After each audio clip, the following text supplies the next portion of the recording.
serving Mrs. Rajamma, the Ministry of Hospitality, because that's what I think I've learned from Mrs. Rajamma. And so I decided to base my message on this topic. And as I mentioned earlier during the funeral meetings, that Mrs. Rajamma was a very warm and very loving, very welcoming person. I remember in the earlier days when I used to visit her sometime in the afternoon, she would always ask, Pastor, did you have anything? Have some coffee, some tea? And she would always, immediately, without me waiting to answer, she would turn to the maid and quickly tell her to get something. And so it was really nice. And for the sake of those who did not hear me earlier, I'll just repeat myself. I think towards the end, when she was very weak and she was not able to get up from the bed, she didn't have strength. She had a lot of pain in her body. She never forgot to give that smile of receiving, me. And when she would recognize me, she'd say, "Hello, Pastor." Yes, and even when times she would not recognize me, she would still be very kind and loving. So that is what I felt really touched me. That how can someone with so much pain and when in so much of suffering can still be show that warmth and that love of receiving someone. And I really remember her for that warm smile of hers. And that's why I've based this message on hospitality, which has to do with receiving people with love. Yeah. So as we meditate on this message, let us ask the Lord to speak to us. Lord, Lord, this message that has been inspired from the life of Mrs. Rajamma, would you make it true in our hearts, make it real to us that we may really receive this message into our hearts and we can become Christian people who practice hospitality, Lord. Lord, we surrender this time to you. Speak to us. In Jesus' name we pray. Amen. Okay. All right. So, one of the things I wanted to yeah, hospitality is actually defined as a friendly and generous reception of guests, of visitors, and sometimes even strangers. Yeah, and so this is basically a time for all of us to think about this message of hospitality. I wonder if I should just keep it here. Might be better, so I keep looking. Yeah.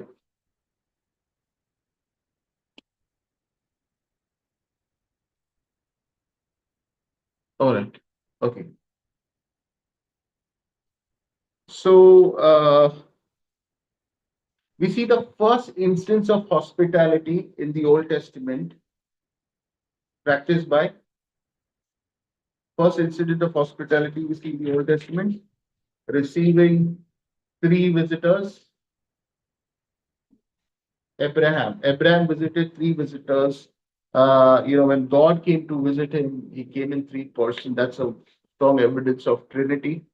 And when it said in Genesis 18 that he was sitting under the tree of Mamre, and then when he saw these three people, it seems what he did, he hurried from the entrance of his tent to meet them, and he bowed low to the ground and he said, "If I found favor in your eyes, my Lord, do not pass your servants by. Let a little water be brought, and that you may all wash your feet and rest under his feet. Let me get you something to eat so you can be refreshed and then go on your way now that you've come to your servant." So imagine Abraham did not recognize who it was, but he went and he said, give me the opportunity to serve you. How humble, how amazing was that? Isn't it? Christian hospitality we see first in the life of Abraham. Now, there is a controversial hospitality that follows next when angels come to visit Lot. And Lot receives these two angels as his guests. And what happens is the people in Sodom come for they are saying that bring these two men outside because we want to have sex with them. It was a corrupt city. Then what does Lord do then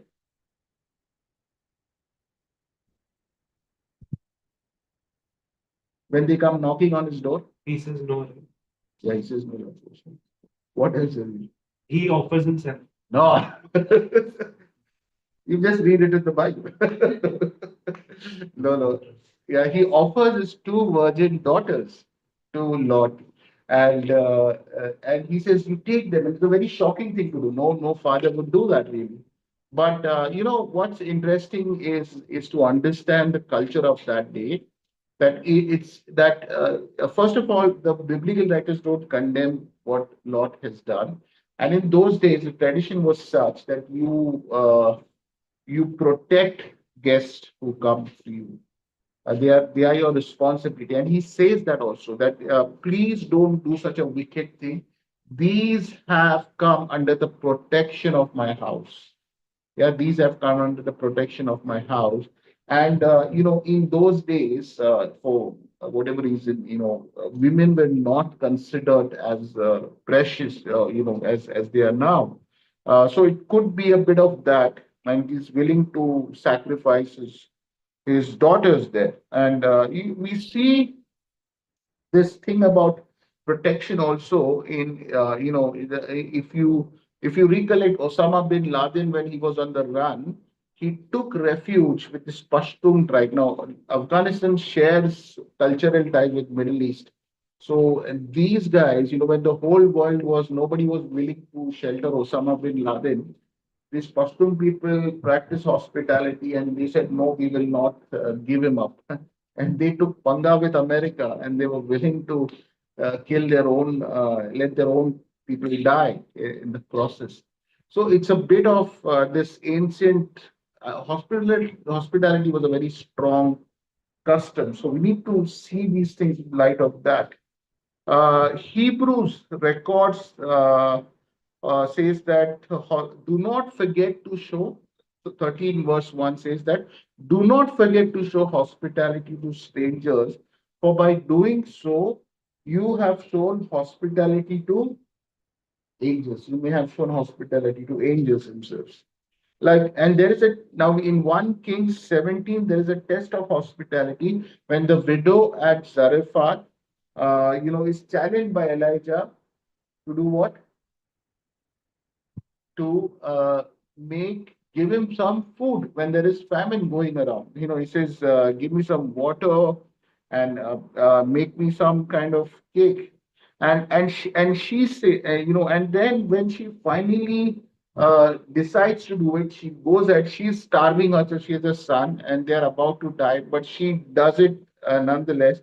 And when she does that in her scarcity, when there's nothing in the house, she still decides to go ahead and receive him with hospitality. She's blessed with an overflowing jar of flour and a jug of water, which never runs dry. That's the way God blesses her.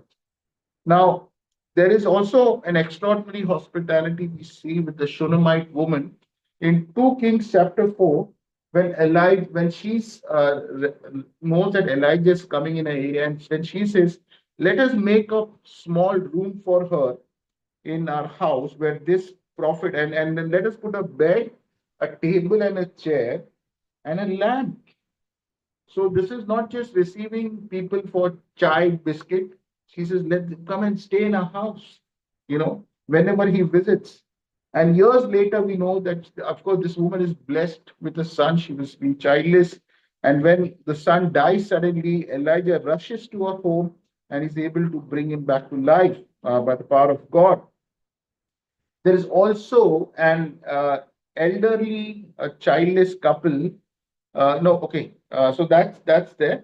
Now, from my personal experience, I can share you that there was an elderly, childless couple in the seminary where I studied, and whenever I would go to their place in my student days, they would often invite me in and tell me to eat, and it was quite amazing that they were very, very kind and gracious, and they would just keep on feeding the woman. That lady of the house was deaf and dumb, but she was the warmth in her face. She could not speak words, but her warmth in her face was so good. She was so kind. The husband was a great Christian writer, and they were very, very loving, feeding me, asking me if I need anything. And years after that, I was in the seminary for a few years. Years after that, I came to know that this the lady had passed away, but this uncle was in need and he had some medical problem and he had no one to help. I'm not really, just to tell you the story, that then he needed funds. So I immediately, when I heard it, I immediately, because though we were not in touch, I remembered that warmth of their love which they received me in those days. I immediately gave a chunk of money for the treatment. And then for the rest, we were able to, because of our network, we were able to put a group together and we were able to fund his money and take treatment. And I kept on supplying him with money for a long time till he won a court case and received a lot of money and he was in a good place. And he told me, now you stop and you don't have to do it. But the thing is, he called me and told me once that, we have not been in touch so many years. Who remembers? And how did you do it? Nobody has done, even my own relatives. So I said, Uncle, I've still not forgotten those warm chapatis of love and that body that you would give me. And so that hospitality that stayed with me, beloved, it really, really touched my heart. In Mark chapter 9, it says that when little children in my name welcome me, uh, you should welcome one of these little children. Whoever welcomes one of these little children in my name welcomes me. And whoever welcomes me does not welcome me, but the one who sends me. So this is about Jesus telling his disciples who were looking down on one another to welcome each other because they come in my name.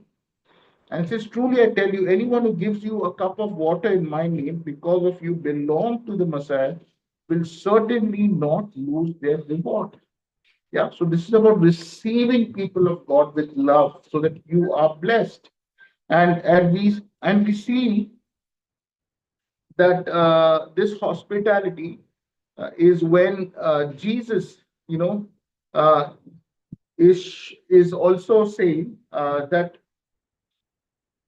yeah, when Jesus is saying that when we normally when we do we it is not that we don't practice hospitality. We need to practice hospitality. We live in a society. We have relations, but the tendency we have is to show hospitality to those who are just like us, who match our socioeconomic status.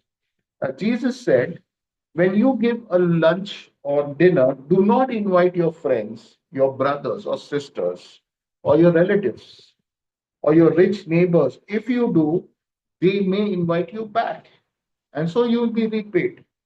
But when you give a banquet, invite the poor, the crippled, the lame, the blind, and you will be blessed.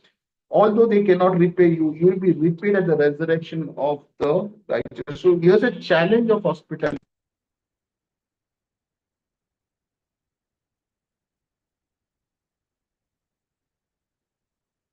back. Yeah.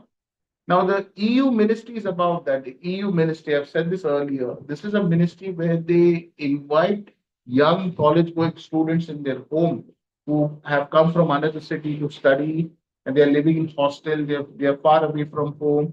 But the EU people, they invite them in their home, they give them meals, they have Bible study, they have prayer, and when they are sick, they move them in, they look after them, they feel they get better. Young college students, when they see this family loving them as if they are their own, they are so moved and they are so stunned. They are so filled with gratitude that when they grow up, when they become marry and they become earning members, they decide to open their homes for other people. Yeah. So that's what the other students just like them. And that's the amazing because these are students, they are not in any ways going to repay back for what to the family. It's just amazing. So this is a hospitality really is, it touches people for life. They remember your kindness for many, many years, that you helped them when they were lonely, when there was no one, and you cared for them. So after years also, they'll be grateful and they'll always want to do something for you. Yeah. Now, uh, yeah. Now it is said, yeah, it is said that, yeah, the early church was basically a ministry of hospitality. You know why? Because the moment a person used to be, we see this in the case of Lydia and the centurion. The moment they came to Christ, they invited the apostles home. They wanted more and more fellowship, and the early church was a fellowship that met in people's homes. They prayed together. They broke bread together. We are now coming back to ground zero of the early church. That's yeah.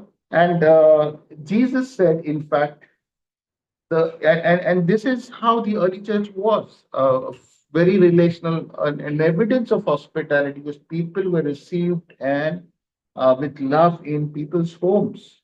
Now, you know, it is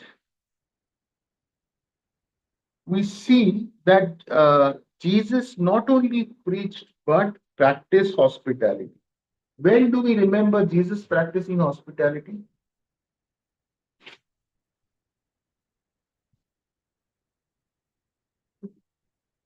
Huh? Anyone?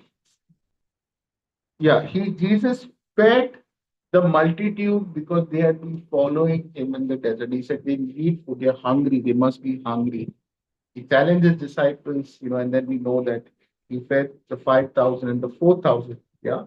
And we also know that Jesus then cooked breakfast for his disciples who had betrayed him. Isn't it? He was kind and he understood their need when they came. And pretty amazing, huh? Who had deserted, and he was giving breakfast to them. And then we see, and what was one of the real pinnacle of hospitality Jesus did was when the disciples gathered in the upper room and there was no servant to wash their feet, he got up and he washed their feet. That is how, your welcoming was not complete till your feet is not washed, because it used to be very dusty. And so Jesus did that, the most menial task. That's the kind of hospitality Jesus practiced.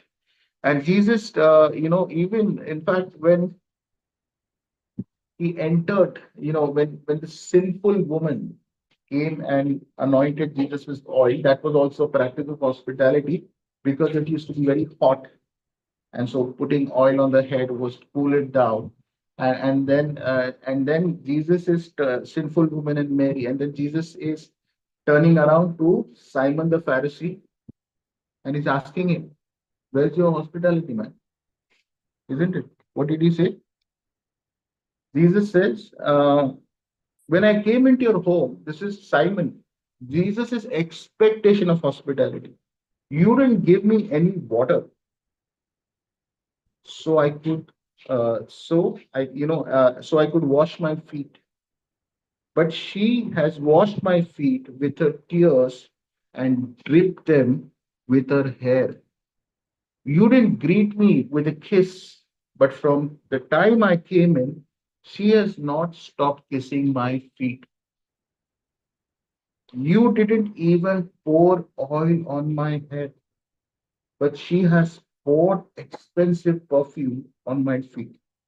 So I tell you that all her sins are forgiven, and that is why she has shown great love.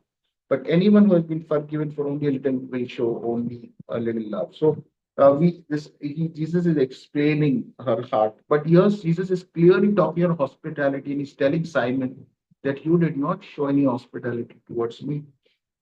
Now Jesus, in fact, you know, surprise of all surprise, can judge people.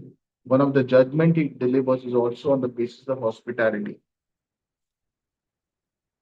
In Matthew 25, He's judging those Christians, name Christians, you know, he's sending them to hell. And this is what he says: "For I was hungry, and you uh, no, no. He's judging those, and he's welcoming those who have done it, hospital. For I was hungry, and you gave me something to eat. That means there were those who did not. I was thirsty, and you gave me something to drink.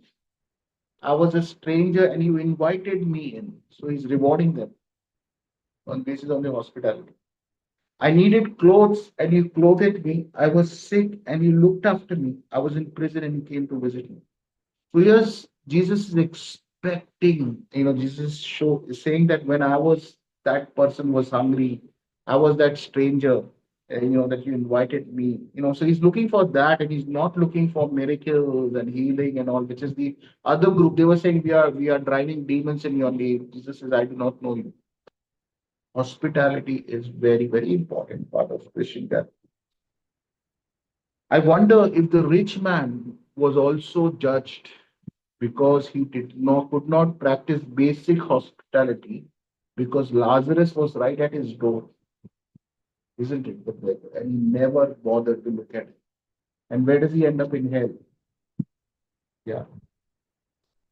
It's so important today that this ministry of hospitality is a very, very important part of Christian living.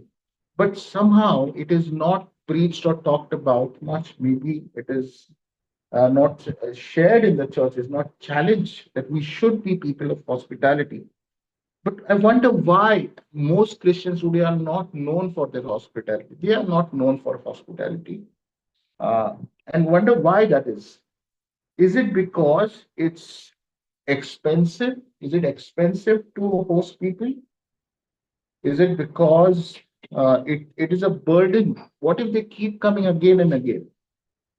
Is it because we are afraid of losing control over our lives that, oh my God, my house will not be in order and my schedule will be disrupted? I can't do it.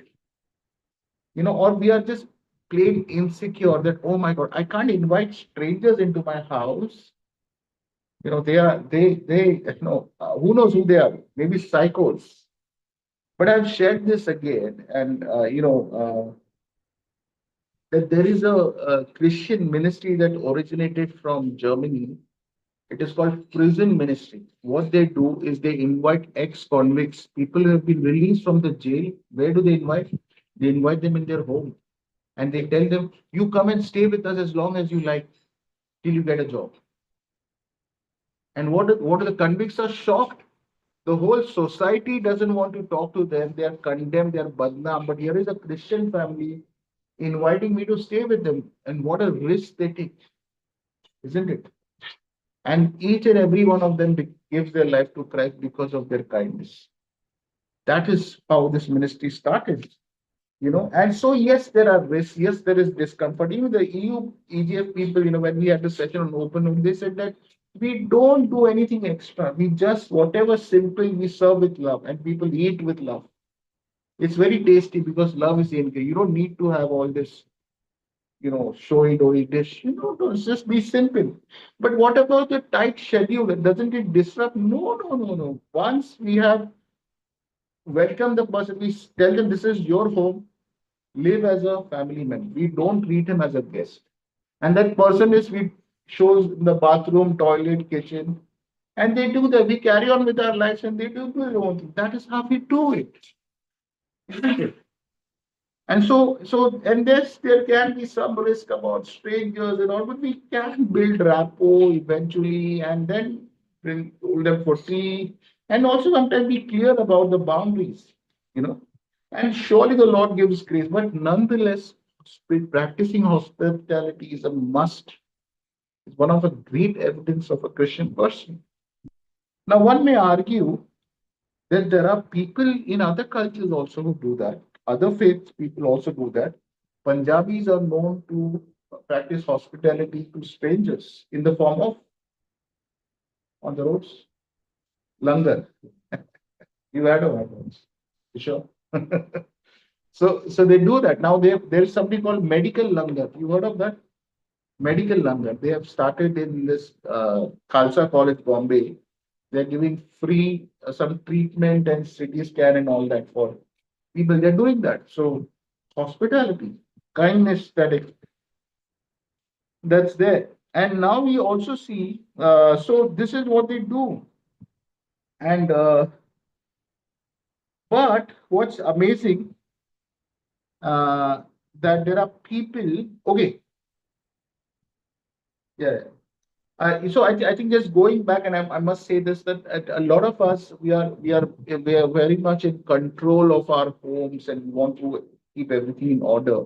There was a mother-in-law who visited her daughter-in-law sometime after marriage, and the daughter-in-law was under a lot of stress to keep her home tidy because the mother-in-law is coming the first time or something after marriage.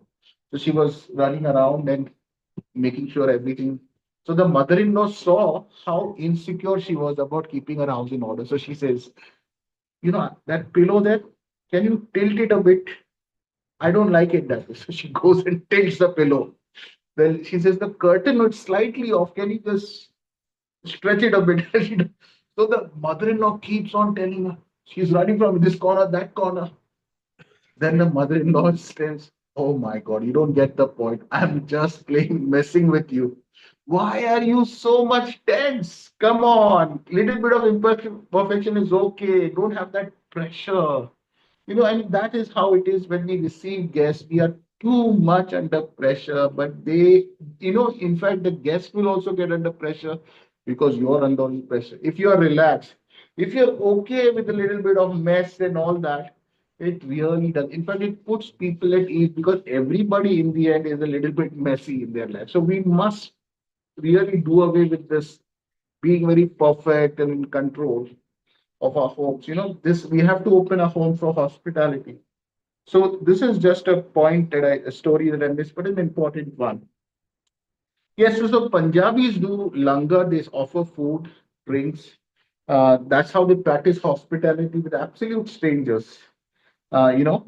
Now, but the Christian hospitality is not just for strangers. It even extends, and this is where it kind of breaks all records.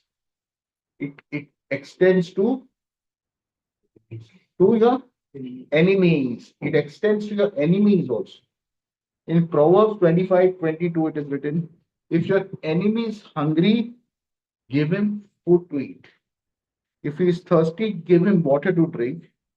For in doing so, you will heap burning coals on his head, and the Lord will reward you. To your enemies also, you're supposed to show hospitality. You receive them with love, give them food to eat. Yeah? In Romans 12:20, the same verse is repeated. Now, let me give you an example from Old Testament about giving to feeding your enemies. In 2 Kings chapter 6, there's a story of Elisha. Elisha prayed to the Lord and was praying to the Lord. This enemy was coming in this uh, to attack them, and he says, okay. So when the enemy enters the city, Elisha prays, Lord, strike them blind. And they are completely struck blind. And they enter the city, okay? They enter inside the city. And they're surrounded by the friendly troops. And Elijah says, Lord, open their eyes now so they can see. And when they looked around, they saw that they were already inside the walls. And now they are surrounded, the enemy. And what does Elisha do?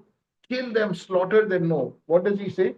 He tells the king of Israel, shall I kill them? He says, the king of Israel tells Elisha, okay, now they are surrounded. They have all entered blind. They don't know now what to do. We can kill them. Elisha says, no, you give them food and water so that they may eat and drink and go back to their master. Yeah, go back to their master. And so a great feast was prepared for the enemy that was out to kill them and plunder them and capture them. They were fed and they were left. And it seems it is written a very small line after that. So the bands of Aram, okay, this enemy came from Aram, stopped raiding Israel's territory from that day onwards. Enmity was forever finished because of hospitality. Amazing, isn't it? So think of hospitality as a way to finish enmity. Amazing, extraordinary.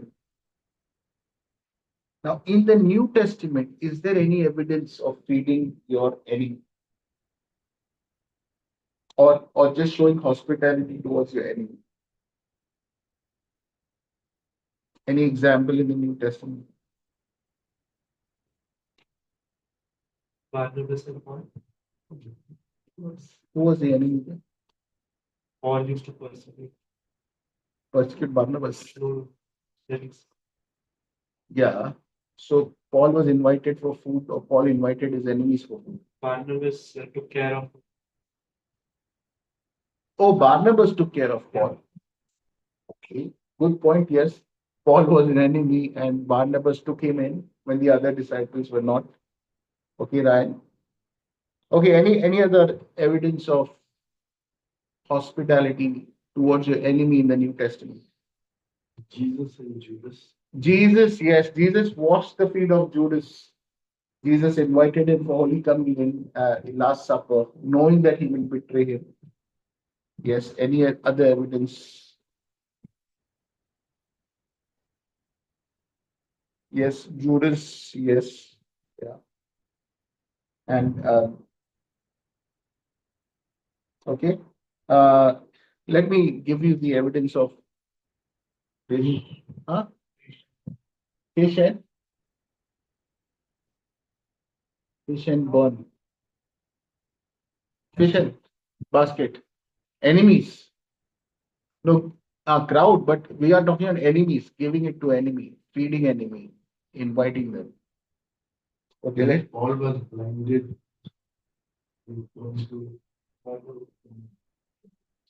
Ananias home. Yeah, Ananias home is also there because yeah, Ananias was afraid. Actually, Ananias was traveling to Paul's home. Yeah, to meet him. Yeah, okay, fine. Yeah, right. Okay. Well, here's one which is very definitive. You see, just at the right time when we were still powerless, Christ died for the ungodly. When rarely will anyone die for a righteous person, though for a good person, someone might possibly dare to die. But God demonstrated his own love for us is while we were still sinners, Christ died for us. Since we have now been justified by his blood, how much more shall we be saved from God's wrath? For if while we were still God's enemies, we were reconciled to him through the death of his son, how much more have we reconciled? Shall we saved through his life? Shall we be saved through his life? Not only this, but we also boast in God through our Lord Jesus Christ, from whom we have now received reconciliation. Yeah. We are invited to the table of grace, we who are enemies of God, who have Holy Communion. How amazing is that? Invited to be part of his family. That's the ultimate hospitality. That's the ultimate way of welcoming them. And you don't even need a home, you don't even need food. You know, Mrs. Rajanma's warm smile is enough for hospitality. Can you smile? Thank you. This is, you can be show hospitality on the road, on the streets, in your office, wherever you go, in the way you greet and meet people. You can receive them with love. You can project the Father's unconditional love and acceptance to an individual who's feeling unworthy, who's feeling as if everybody wants to take advantage of them, who's feeling they're condemned. That there are so many people out there who don't like themselves. They despise their lives. And you can, by the way you smile at them, by the way you greet them, and you convey the Father's love, the hospitality of God's kingdom in the way you receive them wherever. And that's the challenge for us today, that we can show that hospitality because sometimes it is Jesus at the door. It is God Himself, you know, who's testing us sometimes. And shall we shrink back Shall we have our insecurity? We must be willing to show hospitality, welcome people, welcome one another as we welcome Christ. And so, beloved, let us commit to this ministry of hospitality as Christians and show the love of the Father in heaven. Show the love of God's kingdom. And let them have a taste of God's presence when they step into our presence. When they come into our homes, let them experience a taste of God's kingdom in the way we love them and treat them. So we'll sing this closing song with that thought in mind, and we will be saying, we'll be telling others to come in this song, and we'll be actually receiving Christ as if we are serving Christ, as if we are welcoming Christ into our hearts and into our home with this song, Welcome to the Family. Yeah, may God from this day on use you powerfully to receive every lost sinner, every broken person, every confused person. May they find healing, comfort, direction in your presence as you practice the ministry of Christian hospitality. May God bless us all.